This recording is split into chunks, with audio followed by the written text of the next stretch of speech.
Hello, everybody, and welcome to A Night of Theater. My name is Chris Surface. I'm the Managing Artistic Director of Tacoma Little Theatre. It's my pleasure to welcome you to the first of our holiday programming this season. We've decided to pick 3 different stories that you might not normally see during the holiday season. Tonight, the first story is brought to you by Aya Hashiguchi Clark, who edited and directed this production of beautiful stories that we want you to hear. This is A Minidoka Christmas, which is collected by interviews taken from Densho. We have some other shows coming up. Next Saturday night, we have Hanukkah Lights in the Big Sky at 7:30 p.m., which you can find on our webpage or Facebook channel. And then we close out on Christmas Eve with Washington Irving's Old Christmas at 7:30. We have lots of great things happening here at Tacoma Little Theatre. While we can't see you in person, we certainly have some great virtual options for you. So we hope that you'll check them out. I want to thank you all so much for being here tonight to celebrate the holiday season with us and be here with this important story. You can always find out ways to support TLT by going to our website, www.tacomalittletheatre.com. That's theater with an R-E. With that, I am going to turn it over to the extremely talented cast and crew of A Minidoka Christmas. Thank you, everybody. Stay healthy, stay safe, and happy holidays.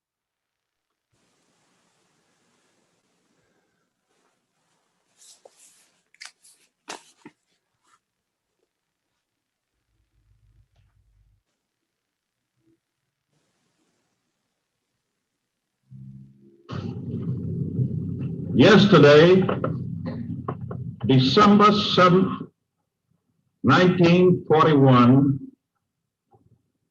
a date which will live in infamy.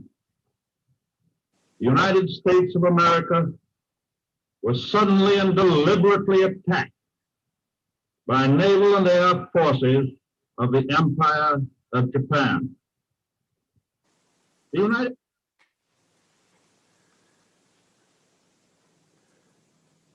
The bombing of Pearl Harbor on December 7th, 1941, stunned the Japanese American community as much as the rest of the country. Japanese Americans would again be shocked when immediately following the bombing, the FBI began going door to door making arrests. Any Japanese immigrant man who was at all prominent was considered a potential spy, including Japanese association officers, language school principals, and Buddhist priests. Without any meaningful due process, these men, mostly heads of families, were summarily separated from their wives and children and incarcerated in Missoula, Montana. It was the first time I saw my mom cry. But apparently the FBI came very early in the morning and my mom went to answer the door and they kind of shoved her aside, not brutally, but shoved her aside. And then they kind of just stormed the house and shook my father and made him get up. When they started going upstairs, my mom shouted upstairs to my sisters and said, "Get dressed, get dressed," in Japanese. And apparently the men thought that my mom was giving some kind of signal or something, because apparently they drew out their guns and rushed upstairs. And then they barged in my sister's bedroom and asked my sisters if they had ever seen anything like this and showed them the gun. "Does your father have one like this?" My other sister remembers the men putting their hands through the sugar bowls and through the rice containers and apparently ransacked closets looking for things. My sister says they took away with them 2 items. One was my father's bow. My father apparently was really good with a bow and arrow, and he loved to show it off and tell you how good he was. The other was sort of a souvenir Japanese sword. A Jap's a Jap. Makes no difference whether he's an American citizen or not. Lieutenant General John L. DeWitt, United States Army, Western Defense Command. Why did the FBI come to see my father? He was recognized as one of the leaders of his Kenjin-kai, Kagoshima. They were all groups in the Japanese community, and he was a spokesman for that group. Well, all the different leaders of the community. They even took reverends. They took presidents of organizations. people who are designated as people that could lead the community one way or the other were visited, and many of them were just taken away. So there was this system of people calling each other and just warning them that they were on their way to your place. They knew that eventually, everyone kind of knew that eventually, if they had someone, a father that seemed to have a role in the community, then that person will be visited too. So then when they finally came to our house, I remember being in the other room with my two brothers and my mother. And there were these two big guys that came and were talking to my dad about this. And then my mother told me, she whispered in my ear in Japanese, to run over there and grab hold of Papa and start crying. And then she told the other two, my two brothers, to go there and just look very sad. So then we did as we were told. I didn't quite understand why we were doing this, but at that point, you do what your parents tell you to do, and especially what Mama said. So I ran over there and I grabbed a hold of his pant legs and I started crying and hollering. And then my brothers were there holding on to Papa. And my dad was startled. But then he saw the effect it had on the FBI agents. They kind of looked and they had all this bedlam and crying and everything going on. And so finally they left. And then after, I was to learn that my mother had purposely planned this, that she would have us kids run over there and make such a scene that they would think twice about. Because actually, it was left up to each of the visitors to determine whether that person would be one to remove. And I guess at the beginning, when they started picking people up, they didn't know this. And later on, they began to see that these are human beings that are doing this. Even if they were told their orders are to go and grab a person, they couldn't help but be affected by a family man. And my father didn't have to go. I think my mother, had some reserves in her that she never showed us until it really was necessary, like standing firm about not going back to Japan, and then at this point, doing that. But she never really used that too often. I always thought of her as very passive and submissive. A viper is nonetheless a viper wherever the egg is hatched. So a Japanese American born of Japanese parents grows up to be a Japanese, not an American. Los Angeles Times editorial, February 2nd, 1942. But when evacuation orders came through, we just couldn't believe our ears. For days, we could hear commenters, especially from California, who began saying, "We're going to put those Japs in camp behind barbed wires." And Chick and I would say, "Oh, that means our parents, because they're aliens. They couldn't become citizens. The law forbade them to become citizens, so we're just saying, we'll just have to go visit them," not realizing that, my goodness, they meant us too.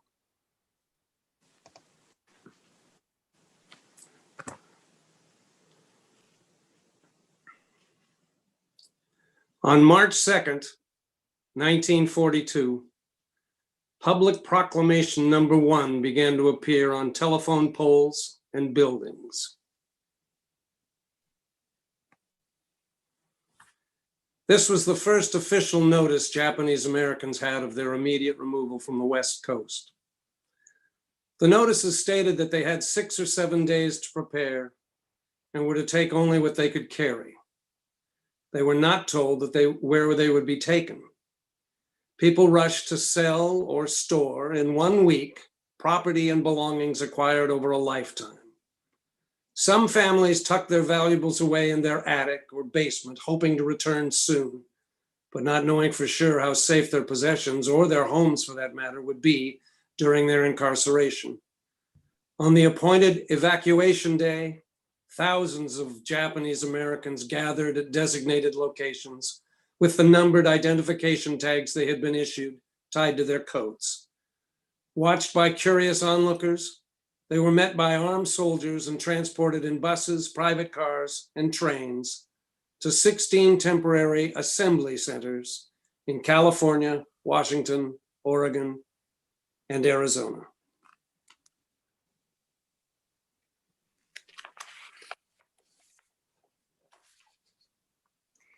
And it all kind of happened very quickly.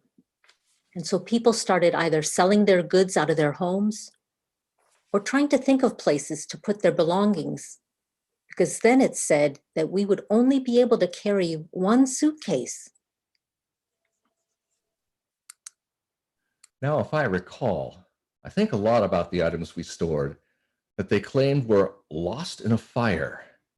They claimed it burned down. Well, when you work all your life for things, yeah, all taken away at the stroke of a pen. And this is what I put down in my diary for the first day. The last day in Tacoma. Feel kind of blue, but also looking forward to our trip.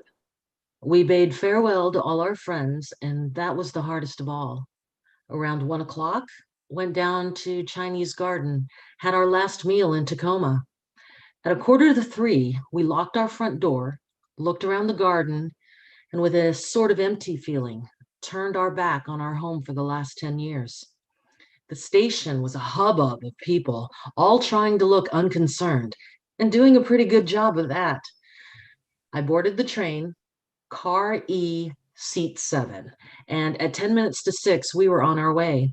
We passed railroad yards, the lumber mills, around Point Defiance Park, Salmon Beach, 6th Avenue, under the still proud-looking Broken Narrows Bridge, then Steilacoom Beach.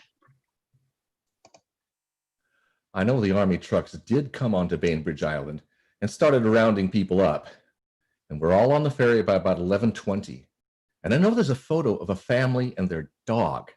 Their dog wanted to go too, so he jumped into the truck, and I guess the soldiers, with some trepidation, tried to get him off.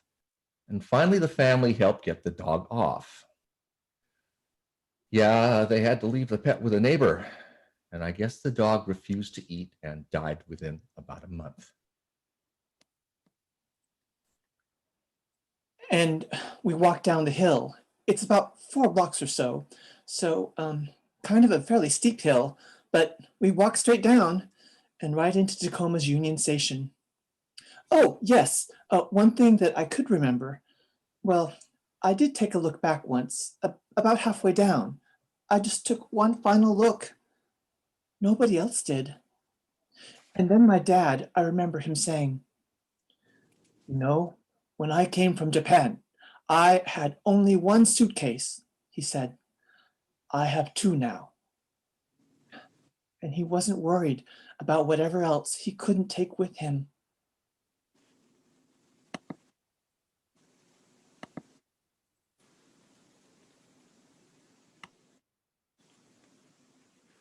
In spring 1942, the Wartime Civil Control Administration, the WCCA, hastily prepared temporary assembly centers to house the individuals of Japanese ancestry who were removed from their homes after the signing of Executive Order 9066.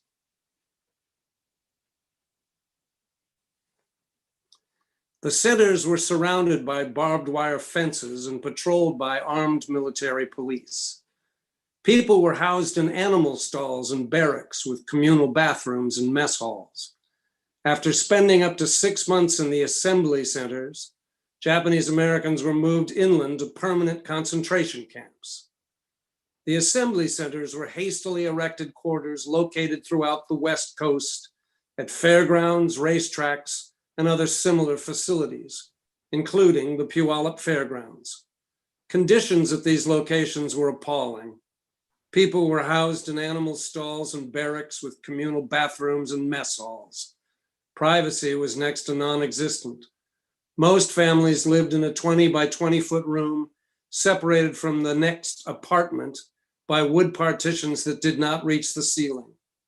Shortages of food and deplorable sanitation were common.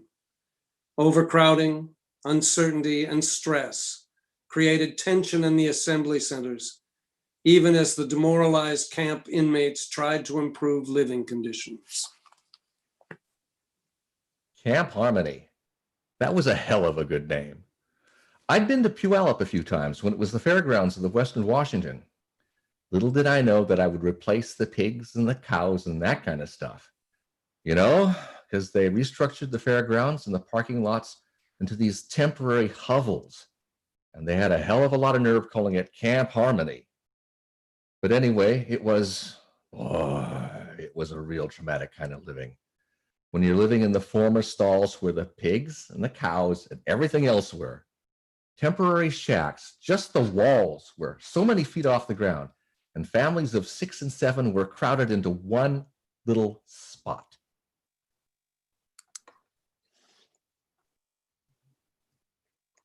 When I think of Puyallup, I think of only one thing, and that is we lived under a grandstand. And so when we signed up for our quarters, we ended up with horse stalls. I mean, literally horse stalls. So we had one horse stall in which they had 4 camp cots and 1 naked bulb hanging from the ceiling. I was lying on my bunk and I was looking at the wall and I was flicking away at the wall when I realized it was whitewashed and underneath it was dung. I mean, horse dung. And I realized what I had scratched up was horse dung. We had the barbed wire fencing all around the fairgrounds, and there was a road that passed by close to the fairgrounds, and they would bring busloads of non-Japanese people, and they would actually let them off and let them look at us like we were, like we were caged animals. They actually came and looked at us while we were behind barbed wire fencing. So we were some kind of attraction.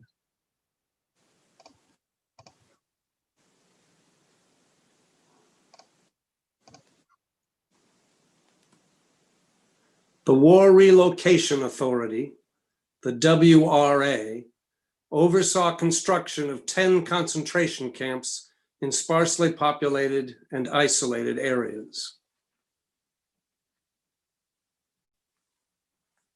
Between June and October 1942, Japanese Americans were transferred from the assembly centers to the larger camps, one of which was the Minidoka War Relocation Center near Hunt, Idaho. The move from Puyallup to Minidoka, that was in August of 1942. I think that's when we took our first train trip. Well, as I told you, our family never had a car. I had never been on a train. And the barracks were very dusty and unfurnished. And I think there were cots in there, but we still had to get our mattresses and army blankets all lined up. 7 beds all lined up, and a potbelly stove at one end. But somehow I give credit to the Hsie's in not making a big fuss about how awful conditions are and just accepting what's there and making the best of it. That's all that I could remember. Because gradually somebody got a table or built a table and we had tables and chairs. But until then, there wasn't any. And gradually people started to make a garden just outside their door, porch, and going and learning to use public facilities like showers and restrooms and laundry facilities. To have to share all that and learning to live together without fighting about it is quite an adjustment. Community living, sharing. I didn't like what was going on in camp. Number 1, below the barracks, it's wide open, and I want to close that. Use the local people to close that. Here we had all the plumbing sitting out in the desert. Why can't we put it in? And I, as a civil engineer, I know exactly what to do. And why can't we use people in the camp? And the camp will say, Hey, we have contracts out with such and such and such and such. We can't do anything. And I'm cold. I'm not feeling good. And I have to go out to the John out between the blocks. And here it is, 20 below zero. Hey, let's get with it. And you know, all that is starting to come back. All the things that we could do, they wouldn't let us do. And we're the ones suffering. Well, it was horrible. I mean, even as a child, I remember it was an experience to go to the bathroom or to go to the mess hall to eat, which was fun. But the weather, oh, it was bad. You're always slopping in mud. I remember the older men, members of the community, they made wooden clogs, geta, and yeah, as a matter of fact, I had a pair, but I didn't use them because you had to wear them with bare feet, and in the winter, you just couldn't use them. The winds were just horrible when we first went there. I remember even as a child. The barracks, as you might see in some pictures, were built above ground. They were not on slabs of concrete, but above ground. And there was an opening of 2 feet at least from the ground to the floor, the bottom part of the flooring. And that was just a constant wind tunnel, if you will. And then in the barrack itself, there was only one plank. In other words, one 1x6 that separated you from the ground. And there were cracks in between. And the winds, I mean, the deserts of southern Idaho and the winds during the spring, for instance, or in the summer even. When we first moved there, that dust would come up and go and permeate everything within that room. We only had one room for the whole family. It was brutal. The dust was just as brutal as the cold. And the cold was bad too. You either froze or you boiled to death. And oh, it was so dusty. You just can't imagine. It was just such a desert place with sagebrush and tumbleweeds rolling all over. After we got there on train, they had trucks that drove us out to our campsite. And I recall it was so dusty I couldn't see my hand in front of my face. The condition was severe, out of nowhere, desert country. Public facilities, there was nothing to speak of. They had outhouses. Later on, they put in running water, but it was just plain desert, south central Idaho. Well, I remember when we first got there, the only thing I could remember was the dust. Well, it was very, very discouraging because, as I say, the wind and the dust storm, and you must remember that the camp was still under construction. Therefore, all the dust was just being created with the wind blowing it up. Very dusty. The wind was blowing. After we got there on train, they had trucks that drove us out to our campsite. And as I recall it, it was so dusty, I couldn't see my hand in front of my face. Sagebrush and dust and dust and sagebrush. It was very, very dusty. The dust was powdery fine. And if I recall, it was about 3 or 4 inches deep. So you just, every time you take a step, you would just have a puff of smoke. I mean, of dust. And if you have even the slightest breeze, wow, you're in like a fog. And when you go to the mess hall to eat, of course, when you chew the food, you can feel the grit of the sand. And it's amazing. Even that, you get used to it. I gradually got used to the mixture of sand and food. It was terrible.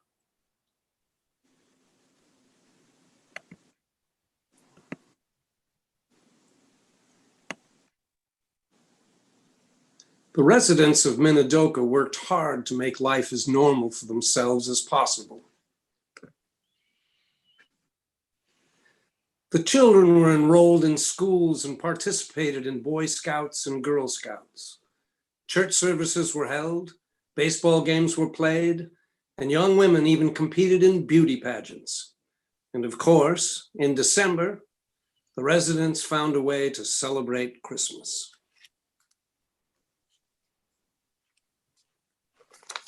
January 9th, 1943. Dear Mrs. Gates, thank you so much for your very kind letter and all your trouble. Your kindness and all your time will at this time have to be marked off by sincerely saying thank you. Contrary to expectations, we enjoyed a very lovely Christmas. The children were worried about Santa, wondering if he too had to have a border pass to come within the MP gates and the barbed wire fence.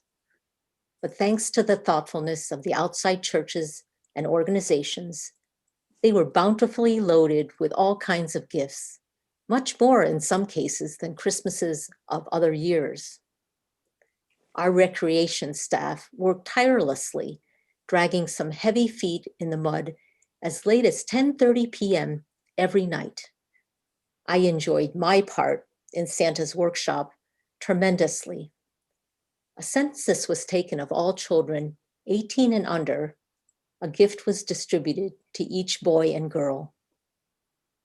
From the camp-wide contribution, each block raised $35, which was expended for decorations, candy, and nuts. A dining hall decoration contest was held, which brought out all the ingenuity that is so typical of our people. How we made something out of nothing was marvelous. The residents utilized tin cans, eggshells, sagebrush, and even wood shavings sprayed green to decorate the halls. Festivity reigned throughout, and on Christmas Eve, as the carolers sang to the camp on an open trailer, all the dining halls held open house for the judges as well as for their neighborhood blocks. This was a new Christmas for all of us, one we will never forget. I remember Christmas, and it was a typical Christian Christmas. It was not a Buddhist Christmas. But sometime, and I don't remember whether it was Christmas or whether it was New Year's, but one of my fond memories was the wonderful sushi that was brought to camp and the mochi balls. But you see, what I remember is not how good they were, but that they became missiles. We kids would gather up and pretend like we were taking it to eat, and then we would get out into the grass area and they became missiles. We threw them at each other and we ran and tried to dodge them and so forth. And that's kind of the recollection I have about Christmas, or that particular season. And I'm hoping that Mrs. Matsumoto, who was in charge, won't hold this against us 40 or 50 years later. Well, the people gathered tumbleweed and made a Christmas tree out of it and put the tumbleweed on one of the columns in the mess hall. And the camps, they used a lot of canned food. So the can tops were made to look like ornaments. And then the people made chains out of red and green paper and had it on the Christmas tree. And then they had a Santa Claus. And the Presbyterian Church and the Friends, the Quakers, sent toys for the children like crayons and coloring books and other things. So they had a Christmas, very nice Christmas.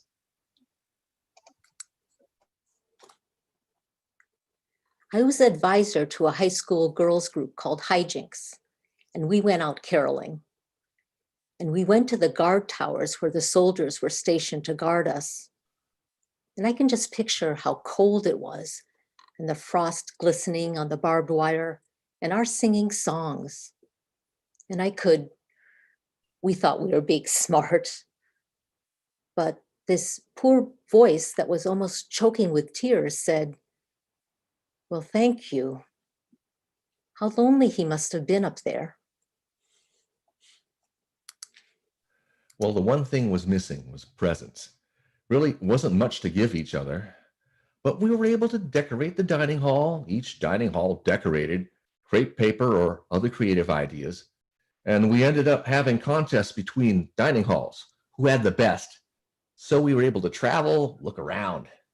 And by the way, earlier in camp, I used to go with a group of kids that loved to eat. and we'd keep sampling every dining room. They finally figured this out, that they were running out of food, so they gave us coupons. So we had to live, stay in our own one dining room. That ended my excursion of eating so much. But it was the joy of Christmas was music and the decorations that were set up. And there were, I don't know of any, I knew of some of the kids in elementary school were given Christmas gifts from people from different churches that donated, sent gifts. But for the teenagers, there was no gift exchange. But the thing was, all of us were treated equally that way.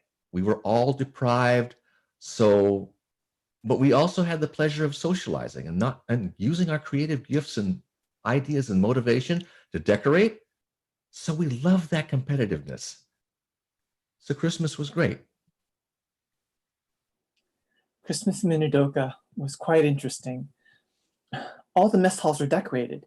There were a lot of contests, and most of the blocks had their own Santa Claus. And for some reason, and from some place, some presents appeared, gift wrapped and all. Our parents didn't really donate or buy any gifts. They couldn't. But perhaps from some charitable organization, maybe outside the camp, they brought in presents for all the children, which Santa Claus gave out, which was quite a treat for us because for the most part, most of the children in camp really didn't get presents, whether it was their birthday or an anniversary. It was kind of an absence of presents for those 3+ years. So this made Christmas special, especially to young people who kind of relate presents with Christmas. We had, of course, a special Christmas dinner, but it was at the mess hall, perhaps a little bit better with some decoration, maybe a pumpkin pie or two. But for the most part, it was almost like most other days. They quickly tore down the decorations in each mess hall so they can function as usual again. But it was a time of year that other times snow would be falling. And even in desolate Minidoka's Hunt, Idaho, it was rather picturesque to see the snow and the sagebrush and on the rooftops and so forth.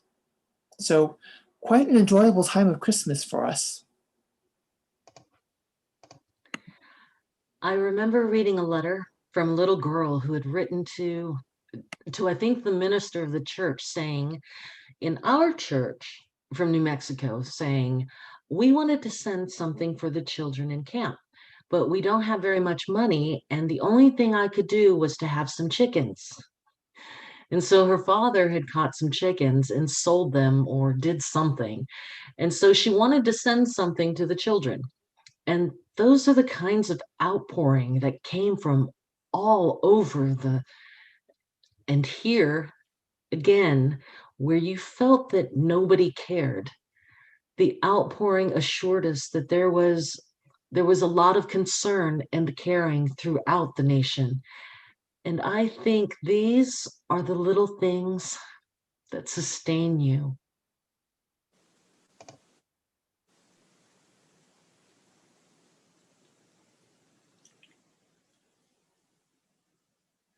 When the camps closed, Japanese Americans were handed $25 and put on trains headed for the places they'd been forcibly removed from nearly 4 years earlier.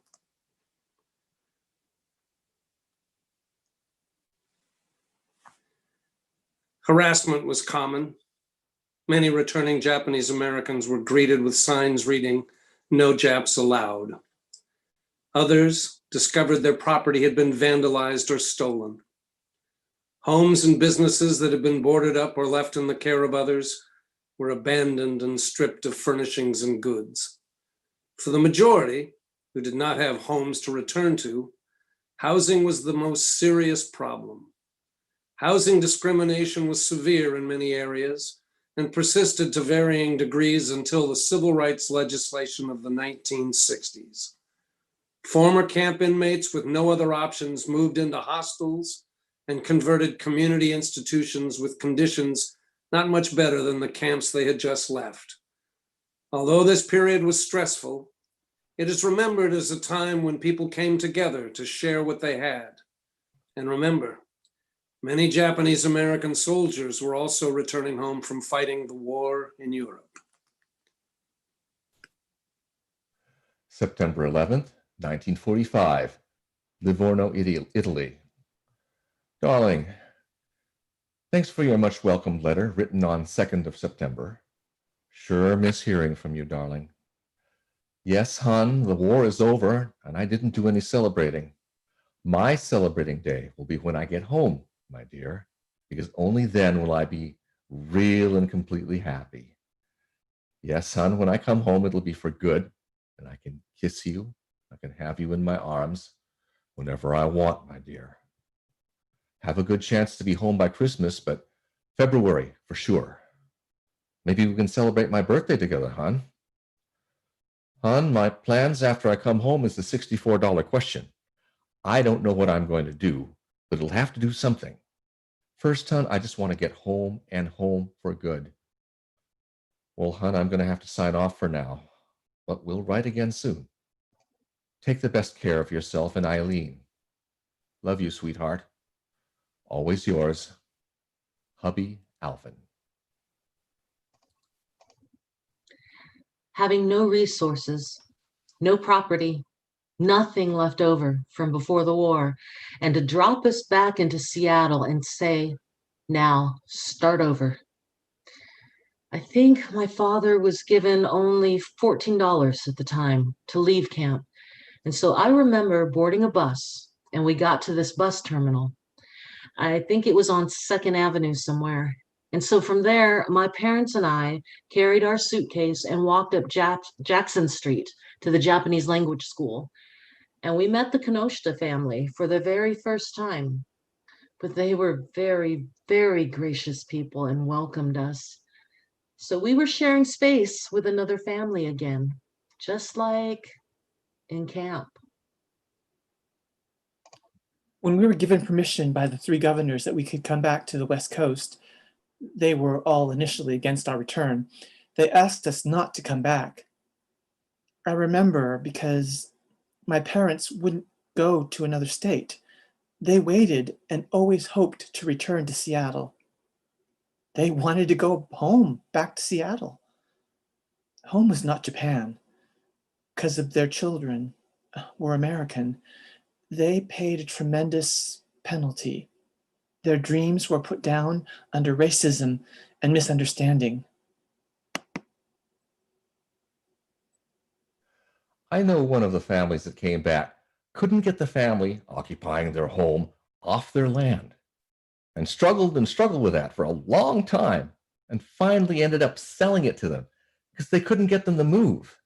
There was one family in Kingston who gave their Caucasian neighbors power of attorney on their property in case something happened, and they sold the land without their knowledge, didn't give them any of the money. I know Kay talks about her family coming home from their house and couldn't get the Caucasian renter out of their house, and that every time she was supposed to pay the rent, she would write and tell them she had to repair this or repair that, and would never pay her rent. So when they came back from the internment camp, she refused to leave. So the family finally moved into the basement. And this person refused to leave upstairs. And so one day, she said one day her father decided he was going to cook as many Japanese food as he could that smelled awful. And he did that for a few days, and she left.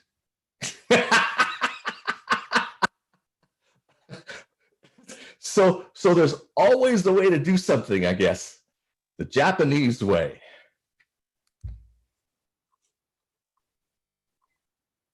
My parents spent part of their youth in Minidoka during the war. As a 3rd-generation Japanese American, I was also a victim of that experience during my own upbringing, even though I was born long after the war. I believe they call that generational trauma. I think our elders never wanted us to suffer or be accused like they were of being un-American for simply being Japanese. So our childhood was as American as they could give us. I remember the Christmas parties they put on at the Japanese Congregational Church. I was so excited every year to celebrate Christmas, just like everyone else. Our Hsieh parents pulled out all the stops for us kids. And it took me years to even realize that when Santa arrived at the party and gave us our gifts, Santa Claus looked suspiciously like a short Japanese man in a red costume. I guess that never really mattered, though. It was Christmas.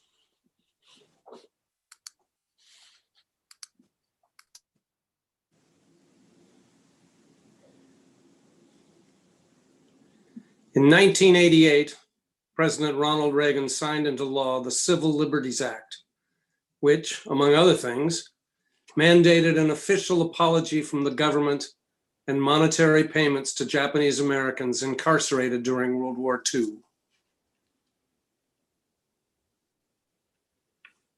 On October 9th, 1990, more than 2 years after the passage of the bill, the first of the redress payments of $20,000 per person were made in a formal ceremony to elderly Hsieh survivors in Washington, D.C. Similar ceremonies were held in cities across the country. While few of those who were incarcerated feel that the government's apology erases what was done, many believe that a formal admission of wrongdoing helped resolve feelings of shame and corrected misperceptions held by the larger society. Well, don't forget, as far as getting it and appreciating it. But you know, like I think the 20,000, I don't think it never could replace the freedom we lost. Like we said, I could tell the students that when I go to talk to them, you know, you lose your rights, your constitutional rights. You don't realize it until you do, I said. You get stuck back there behind a fence like that, losing your own constitutional right and all that. Because technically speaking, you're a man without a country. A monetary sum and words alone cannot restore lost years or erase painful memories. Neither can they fully convey our nation's resolve to rectify injustice and to uphold the rights of individuals. We can never fully right the wrongs of the past, but we can take a clear stand for justice and recognize that serious injustices were done to Japanese Americans during World War II. In enacting a law calling for restitution and offering a sincere apology, your fellow Americans have, in a very real sense, renewed their traditional commitment to the ideals of freedom, equality, and justice. You and your family have our best wishes for the future. George H.W. Bush, President of the United States, October 1990.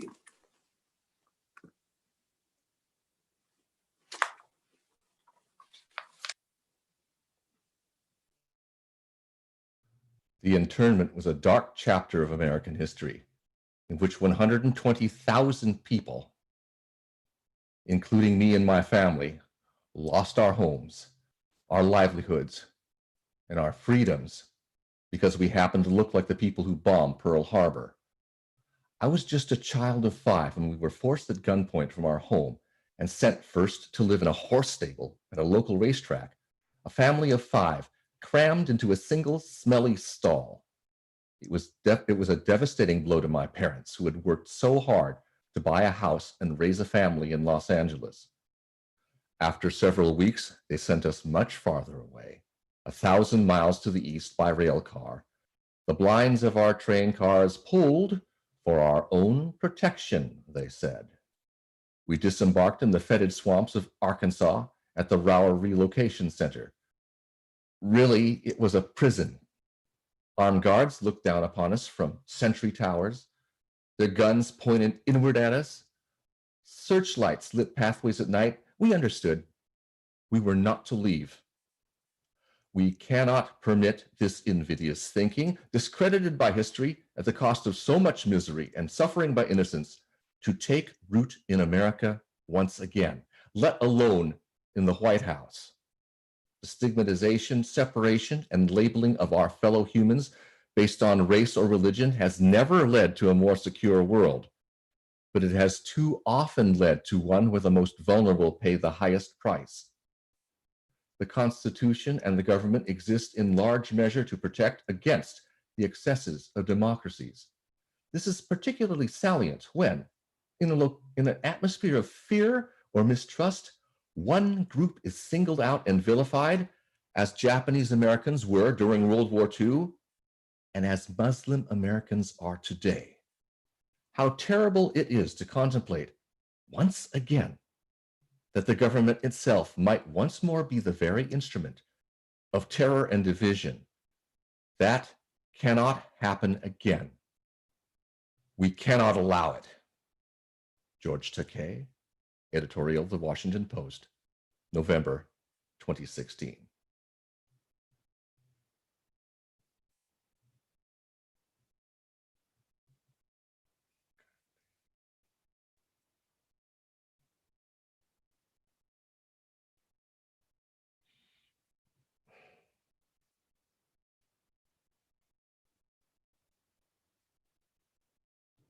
If our cast can turn their cameras back on, let's have a virtual curtain call for our amazing cast of A Minidoka Christmas.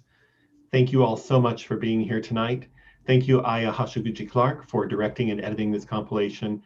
Remember, we'll be here next week with Hanukkah Lights in the Big Sky. That's Saturday, December 19th at 7:30 p.m. Thank you, Aya. There you are. Wonderful to see you. Everybody, please get out there and support local theater, support your communities, be there for everybody. For more information, once again, about these stories, visit www.densho.org. That's DENSHO.org. There's a lot of great information about this time in our history. On behalf of everybody here at Tacoma Little Theater, our board of directors and our staff, happy holidays, everybody, and we will see you soon. Stay healthy, stay safe. Thank you. And we are no longer live on YouTube. Yay. Yay. Thank Nice you, work, everybody. everyone. Sorry, I got finger happy with the button. Yeah.